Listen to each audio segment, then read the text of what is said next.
Jean-Claude Romand's story begins with a lie born of fear. In the mid-1970s, Romand was a promising medical student in France, or so everyone believed.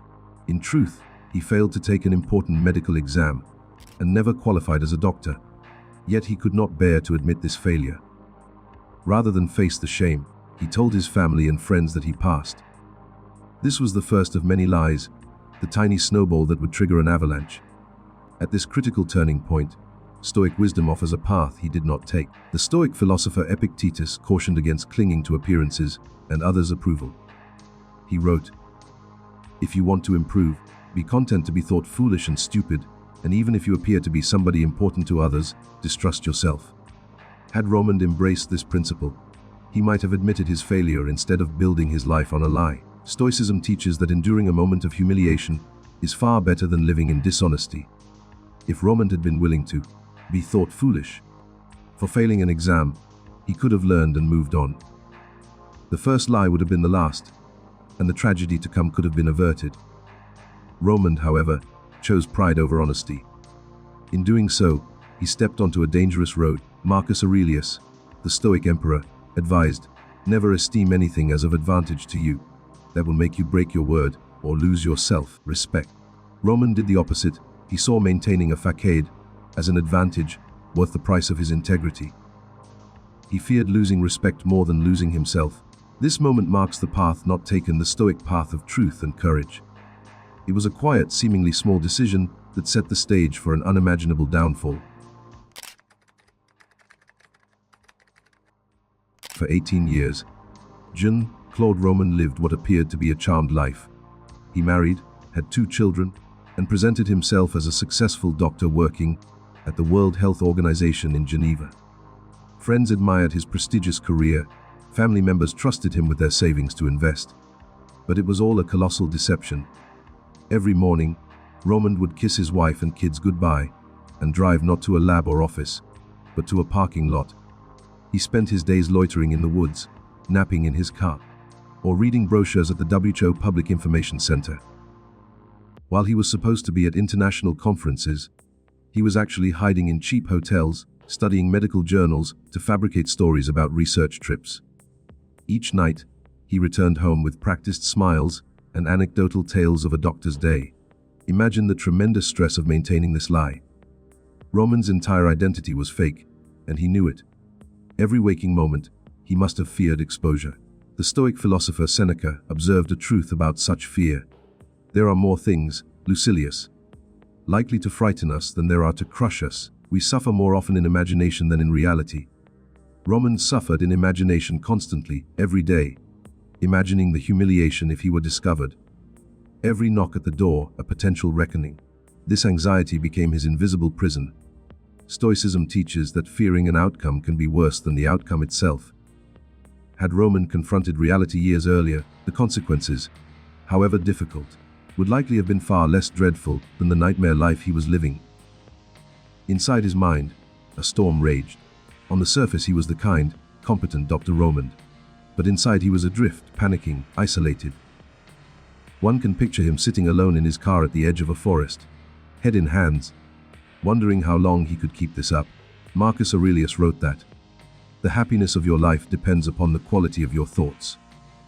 Romand's thoughts were dominated by panic, guilt, and calculation, not quality or virtue. In Stoic terms, he had become a slave to externals, reputation, status, and money, and in doing so had lost the inner freedom that comes from honesty and virtue. Every lie he told was a chain link, binding him tighter to a life of fear. Over the years, small cracks began to appear in Romand's facade. Sometimes a relative would ask probing questions about his work. On occasion, a friend would suggest visiting him in Geneva. Each time, Romand invented excuses and elaborate stories to deflect suspicion. He carefully curated gifts and souvenirs from business trips to make his lies believable. But with each new lie, the weight on his shoulders increased. He was juggling flaming torches in the dark. Eventually, one was bound to fall. Throughout this period, Stoic principles remained absent from Romand's choices. Yet if we pause, we see their relevance. Honesty, courage, humility, these core virtues could have saved him. Instead, Romand chose the path of status through deceit, illustrating another Stoic warning. He who indulges in empty fears earns himself real fears. A Stoic might say Romand's empty fear of embarrassment led to the very real fear of collapse that haunted him daily. In silence and subterfuge, Romand's fate was brewing, bit by bit, lie by lie. By the late 1980s and early 1990s, Romand's elaborate charade was crumbling. Money was running low. After years of pretending to be a high-earning researcher, he had no legitimate income to keep afloat. He resorted to fraudulently taking money from those closest to him, his elderly parents, in-laws, and friends, under the guise of secret investment opportunities. Romand's father-in-law Pierre grew suspicious after investing a large sum. In October 1988, Pierre Crollet demanded the return of some money. Tragically and tellingly, he never got it back. That very week, Pierre died from a mysterious fall down a staircase, with Romand as the only witness. It was officially ruled an accident, but the timing and Romand's presence are haunting. As rescuers tended to the dying man, he allegedly tried to say, Jean-Claude Romand and Jean-Claude Didi, before Romand intervened with an oxygen mask. We cannot know for certain if this was Romand's first taste of murder, but the suspicion hangs in the air, a dark foreshadowing of what was to come. If indeed Romand harmed his father-in-law to avoid exposure, it was a perverse crossroads. Here was another chance to stop, an opportunity for truth, even after a terrible act. Yet Romand doubled down. Stoic philosophy forcefully condemned such a choice.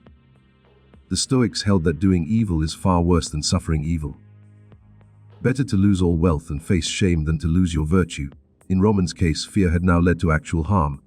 Seneca stated, "All cruelty springs from weakness." This weakness, Romand's inability to face reality, was now sprouting cruelty. He clung so desperately to his fabricated life that he was willing to sacrifice others to protect it. Each lie he told, each crime he contemplated, was driven by the weakness of his character, not strength.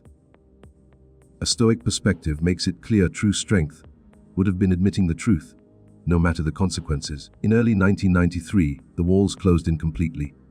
Romand was out of money and out of time. One of his close friends, a woman who had once been his mistress, had loaned him a huge sum, about 900,000 francs, and now wanted it back. His wife, Florence, was reportedly growing suspicious of his constantly hectic travel schedule and the fact she could never reach his office directly. Romand faced the very real possibility that, after nearly 2 decades, his lies would be exposed to everyone. This was the moment of truth he had deferred again and again, and now he saw only one horrific way out. It is here we must confront the moral event horizon of Jean-Claude Romand's story. He began to plan the unthinkable, the elimination of his family and anyone who knew him, to avoid disgrace. This is a point at which we naturally ask why. How could anyone do this? Marcus Aurelius offers a guiding light amid such darkness. He wrote, "Just that you do the right thing. The rest doesn't matter. Cold or warm, tired or well rested, despised or honored." If only Romand could have understood this Stoic maxim. Doing the right thing, telling the truth, was the only sane choice left. Whether he would be despised, whether he lost everything, should not have mattered compared to doing what was right. Yet, in his mind, the loss of honor was a fate worse than death. Romand's values had inverted to him. Death seemed preferable to disgrace, and tragically, he was willing to impose death on others to avoid that disgrace.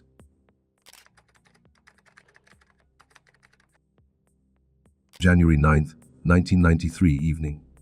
This date would mark the end of the world Jean-Claude Romand had built on lies. In the quiet of their upscale home, Romand's wife Florence lay in bed. Perhaps she was reading or half asleep, unaware of the danger. Jean-Claude approached with a rolling pin in hand, the same simple household tool he'd used to help bake family pastries, now raised as a weapon. In a burst of brutal violence, he bludgeoned his wife to death as she lay in their marital bed. One can only imagine the horror and confusion in her last moments. The man she loved, a person she thought she knew, had suddenly become an executioner. Romand gently arranged Florence's lifeless body to appear as if she were peacefully sleeping, and then spent the night under the same roof, the first of his loved ones murdered by his hand. The next morning, Saturday, January 10, he woke his children, 5-year-old Antoine and 7-year-old Caroline, and made them breakfast. In perhaps the most chilling detail of all, he sat with his kids watching cartoons on TV that morning, trying to pretend, for a last few minutes, that everything was normal. Then, in an act of almost unimaginable coldness, he tucked the children back into their beds and shot each of them in the head with his father's .22 rifle. His little son and daughter died still in their pajamas, in the sanctuary of their bedrooms, by the hand of their own father. With his wife and children gone, Romand turned to the only other people who knew him intimately, his parents. Later that day, he drove to his parents' house and joined them for a final family meal.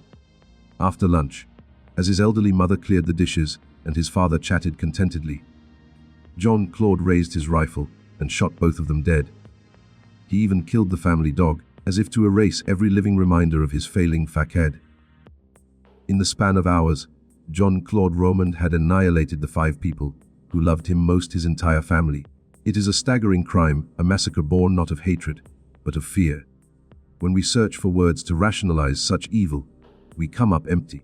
The French prosecutor at Romand's trial would later argue that the motive for these heinous acts was simply the impostor's fear of being unmasked.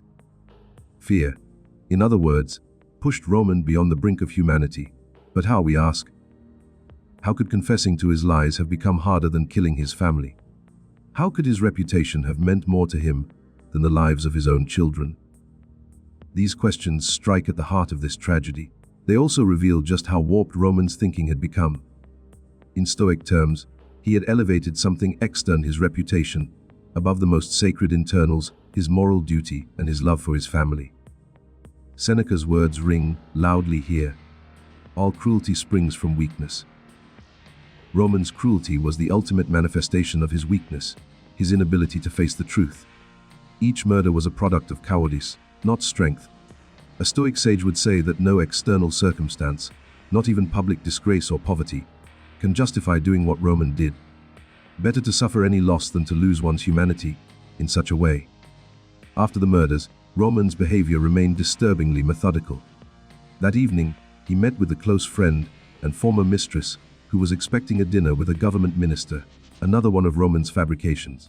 Under the pretense of being lost on the way to the dinner, he lured her into a wooded area. There, he attacked her, attempting to strangle her with a cord and spraying tear gas in her face.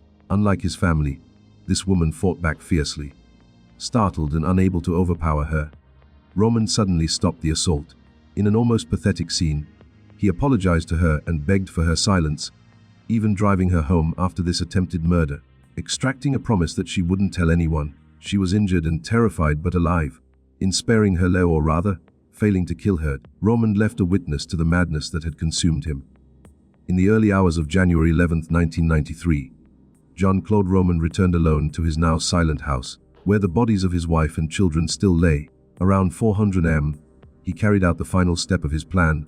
He poured gasoline around the home, set it ablaze, and lay down amid the flames after ingesting a large dose of sleeping pills. He intended to burn alive and take his secrets to the grave, staging himself as another victim of this inferno. Yet fate intervened. The pills he took were old and possibly ineffective, and the fire was spotted almost immediately by road cleaners at dawn. Firefighters arrived in time to pull him from the blaze. Romand was found unconscious, but alive, the sole survivor of the carnage he himself orchestrated.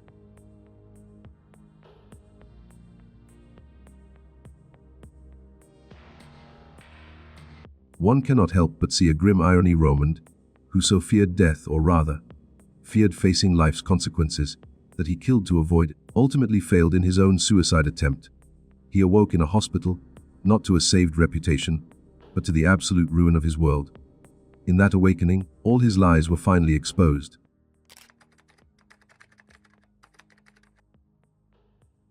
As the shock settled, the French public and media struggled to comprehend how a mild-mannered, successful family man could secretly be a monster. Jean-Claude Romand, once the respected Dr. Romand, was now infamous as a fraud and family annihilator. His trial began in 1996, and the court heard the horrifying details of his double life and crimes. He refused to speak to investigators at first, offering little explanation or emotion. But the evidence of his guilt was overwhelming. On June 25, 1996, his trial opened, and by July 6 he was found guilty on all counts. The judgment was swift and severe: life in prison with no possibility of parole for 22 years. As the judge read the sentence, one might reflect that no punishment could match the crime, yet society had decisively condemned him. Romand was diagnosed with narcissistic personality disorder by some experts, suggesting an explanation, though not an excuse, for his extreme deceit and lack of empathy. Jean-Claude Romand's life stands as a cautionary tale of how a seemingly ordinary man can fall into an abyss of his own making. At each juncture, the principles of Stoic philosophy shine like beacons, showing us what choices lead to ruin and what choices might have led to redemption. In the end, one of the few consolations we can take from this tragedy is a renewed appreciation for truth, virtue, and the courage to face life's trials head-on. As Marcus Aurelius wrote, "Waste no more time arguing about what a good man should be. Be one." Romand spent his life pretending to be a good man, rather than actually becoming one. May we all learn from this, and when we face our own failures and fears, remember the Stoics' counsel: choose honesty over deceit, courage over comfort, and virtue over all else. Only then can we ensure that we never descend into the darkness, that claimed Jean-Claude Romand.